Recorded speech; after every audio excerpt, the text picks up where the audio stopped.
Hey guys, Tay Beefs here, and I thought I would do a video kind of over games I really enjoyed playing over the past year, or a couple of my favorite free to play games that have come out.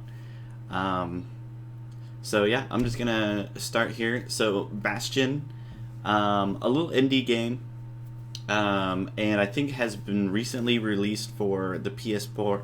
PS4. So it's definitely reaching out to more platforms. I picked it up on Steam on sale. Super happy I did. It was a very charming and fun to play game. Castlevania 2 Lords of Shadow isn't the best game in the world, but if you were a fan of the first Lords of Shadow, you will definitely enjoy the second one. I'm just adding it on here because I just finally got around to playing it. It was kind of lost in between the PS3, PS4 coming out, and so I never picked up on PS3, but I picked it up on Steam on sale recently, and I just played it hardcore over 2 days and beat it. Very fun, interesting story. It kind of has not the best ending in the world, not really what you're hoping for after all the awesome Castlevania lore and everything, but if you enjoy Castlevania lore, definitely pick up that game. Gauntlet, kind of top-down action dungeon crawler. Very fun with 4 people. Solo play is okay. Playing around with the other classes definitely makes you feel that some of the classes are not worth playing. But if you get 4 people together and each one's playing their own character, which is the only way you can play it, it's pretty fun and entertaining. So I definitely recommend Gauntlet if you haven't played that one. And some of you may know I am a giant Spider-Man fan, so The Amazing Spider-Man 2 is obviously on here. I picked it up for PS4. It was pretty amazing. The gameplay was improved from the first game, and the one thing I love about this game is that even though it's kind of loosely based around the same time of what's happening during the movie, the game is still its own entity. There are elements from the movie in it, but it has its own story and definitely gives you more insight into the Spider-Man universe than the movie does. For example, like Carnage and Kingpin, and some special characters that you don't know are actually in the universe, besides maybe a tiny mention in the movie. But they have their own stories about what's going on in the world and how what's happening in the movie is kind of affecting their world.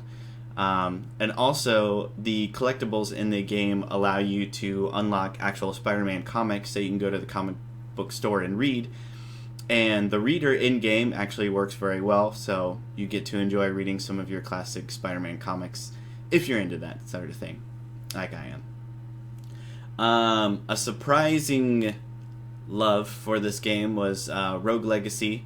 I'm not usually into the throwback 8-bit games, but something about Rogue Legacy, the random character generator, and the different skills and things that certain characters have when they're generated, made it a very, very entertaining game. And if you see it on Steam or somewhere on sale, definitely pick it up. I'm sure you'll be impressed. And then Tomb Raider. I don't know if that actually came out this year, but I picked up the definitive edition for the PS4, which was released this year, I believe. And I was nothing but impressed. I was never hardcore into the original Tomb Raider games, but Tomb Raider, it's amazing. The series being reborn is great because they did an extremely good job of bringing that character back to life with an amazing game. Dust, another indie game that was, I think, recently re-released for the PS4, and people are kind of speculating that maybe they're trying to generate some buzz about the game for an upcoming sequel, which would be amazing, because I also really, really enjoyed Dust, and now I'm pretty sure it's available on any platform. So if you see it, pick it up. It's awesome. You won't regret it. And in saying that, I think I said that Bastion was released on PS4, but I think the news was that it's coming up in 2015. So I think I may have gotten that info on that Dust and Bastion mixed up a little bit there. Dragon Age Inquisition. This game's amazing. I'm kind of interested in creating a new character just to experience everything again and do it a little bit different, which doesn't happen with a lot of games, especially a game I've already put about 80 hours in. Dragon Age does a good job of bringing you back to keep playing and also exploring the world. I'm often... In games when there's too much to do, I often lose interest because I focus on the not important things to do. But with Dragon Age Inquisition, I actually was brought into the side quests so much that I thought I was working on the main quests and at a certain point in the game, and actually I wasn't. I was just side questing, but I don't regret it at all because the side quests are so well done. I didn't even know that I wasn't focused on the main quest, and yeah, it was kind of cool. It was a fun moment for me. And it's saying that, yeah, there's Dragon Age, there's so many different things or different ways you can kind of play it. You can go very, very strategic, pause every fight, do a top-down, do a turn-for-turn actions on all your characters, or you can just kind of run into combat and have at it. So yeah, I love Dragon Age Inquisition. And if you have been on the fence about picking that game up, also highly recommend that game. And that brings me to, if you don't have any Christmas cash, my favorite free-to-play games over the past year were Zombies, Monsters, Robots, and Marvel Heroes. Marvel Heroes this year did a huge re-release, kind of not re-release, but update to the game, and they dubbed it Marvel Heroes 2015, and they got a new launcher and all this stuff. But Marvel Heroes 2015 is amazing in the fact that they keep updating this game every few months, and every update just adds more depth and more fun to the game.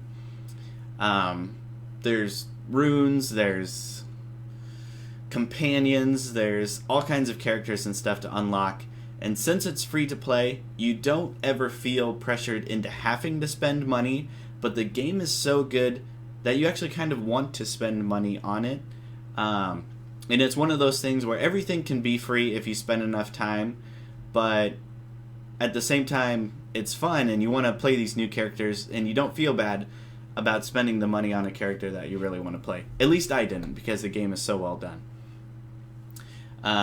And if you're not a Marvel fan, but you're a huge fan of Diablo games or, you know, the Path of the Exile, I would still highly recommend Marvel Heroes because it's such an incredibly well done game.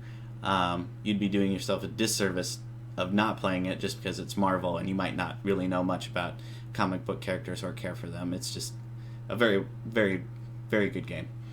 Zombies, Monsters, Robots. I don't know how to explain this game. The PvP in this game is amazing. They do things a little bit differently for some of the game modes, where you actually get to play different monsters. It's kind of almost a... I don't even know how to explain it. One of the game modes is almost a MOBA, where you have different types of characters with different skills, but your points allow you to purchase higher tier characters. I can't remember what they call that game mode, but it's one of the funnest PvP game modes I've played over the past year of any game. And also the single player in Zombie Monster Robots, really fun. A lot of it's, you know, just survival.